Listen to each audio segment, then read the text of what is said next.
உங்கள் favourite TV ஷோக்களை இனி miss பண்ண தேவையில்லை. ZEE5 இல் முற்றிலும் இலவசமாக காணுங்கள். இங்கேயும் எப்பொழுதும்.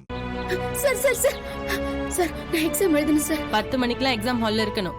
அதுக்கப்புறம் வந்தா அலோவ்லாம் பண்ண முடியாதுமா. Sir please sir ma'am please ma'am. என்னம்மா ஷர்ட் இது? எக்ஸாமுக்கு நீட்டா ட்ரெஸ் போட்டு வரணும்னு தெரியாதா உனக்கு? நீதான் இப்படின்னா கூட வந்தவரும் இப்படிதான் ஒழுங்கா ட்ரெஸ் பண்ணாம இருக்காரு, பனி நோட் நிக்கிறாரு. சார் நான் நீட்டா தான் சார் ட்ரெஸ் பண்ணிட்டு வந்தேன். வர வழியில பிரச்சனை ஆயிடுச்சு சார். ப்ளீஸ் சார் எக்ஸாம் எழுத பெர்மிஷன் கொடுங்க. சாரிம்மா, என்னால முடியாதுமா. சார் எக்ஸாம் எழுதுறதுக்காக மதுரையில இருந்து வந்திருக்கோம் சார், கொஞ்சம் அனுமதிங்க சார்.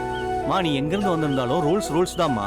10 மணிக்குள்ள வரவங்க தான் எக்ஸாம் எழுத முடியும். லேட்டா வந்தா எழுத முடியாது. நீங்க சார் ஒரு நிமிஷம் இல்லைங்க. Please sir. சார் ஒரு நிமிஷம் அண்ணே ஒரு நிமிஷம் இருங்கண்ணே. சார் பேசுவோம் போகணும் சார். சார் இருங்க சார். சார் பொம்பளை பிள்ளைங்களை படிக்க வைங்கன்னு டிவில ஓயாம சொல்றீங்க, பேப்பர்ல தினமும் நியூஸ் போடுறீங்க. ஒரு கிராமத்து பொண்ணு பெத்த அப்பாவோட ஆதரவு இல்லாம அவ அம்மாவோட துணையோட நல்லா படிச்சு நல்ல மார்க் வாங்கி கலெக்டர் ஆகணும்ன்ற கனவோட வந்தா அந்த பொண்ணை நீங்க லேட்டா வந்துட்டான்னு ஒரு காரணத்தை சொல்லி பரீட்சை எழுத விட மாட்டீங்களா? ரூல்ஸ காரணம் காட்டி எக்ஸாம் எழுத விடாம தடுக்கிறீங்களே. நீங்க ஒருத்தைய மட்டும் தடுக்கல, ஒரு தலைமுறையவே தடுக்கிறீங்க சார். ஒரு பொண்ணு படிச்சானா அவ வம்சமே தலை நிமிர்ந்து நிற்கும். ஆனா கலெக்டராக போற கனவோட வந்த ஒரு பொண்ணை பரீட்சை எழுத விடாம தடுத்தா ஒட்டுமொத்த பெண் சமுதாயமே முன்னேற முடியாம தவிக்கும் சார். உங்களுக்கு ஒரு பொண்ணு இருக்கலாம் சார், அவங்களுக்கு இதே மாதிரி நிலைமை கூட வரலாம். அப்பவும் நீங்க இப்படிதான் ரூல்ஸ் பேசுவீங்களா? கலெக்டர் ஆகி மக்களுக்கு சேவை செய்யணுங்கிறது இவளோட லட்சியம் சார். அந்த லட்சியத்தை பேப்பர்ல இருக்கிற ரூல்ஸ்ங்கிற எழுத்தால தடுத்துறாதீங்க சார். ப்ளீஸ் சார், உங்களை கையெடுத்து கும்பிடுறேன். தம்பி வேண்டாங்க தம்பி, உங்க ஆதங்கத்தை நான் புரிஞ்சுக்கிட்டேன்.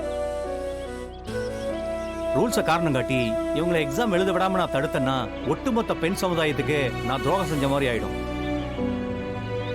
அந்த குற்ற உணர்வே என்ன கொல்லாம கொன்றும். நீங்க போய் எக்ஸாம் எழுதுங்கம்மா. ஹால் டிக்கெட் கொடுங்க. நல்லா எழுது. இந்தாங்க போமா. போங்க. ஓ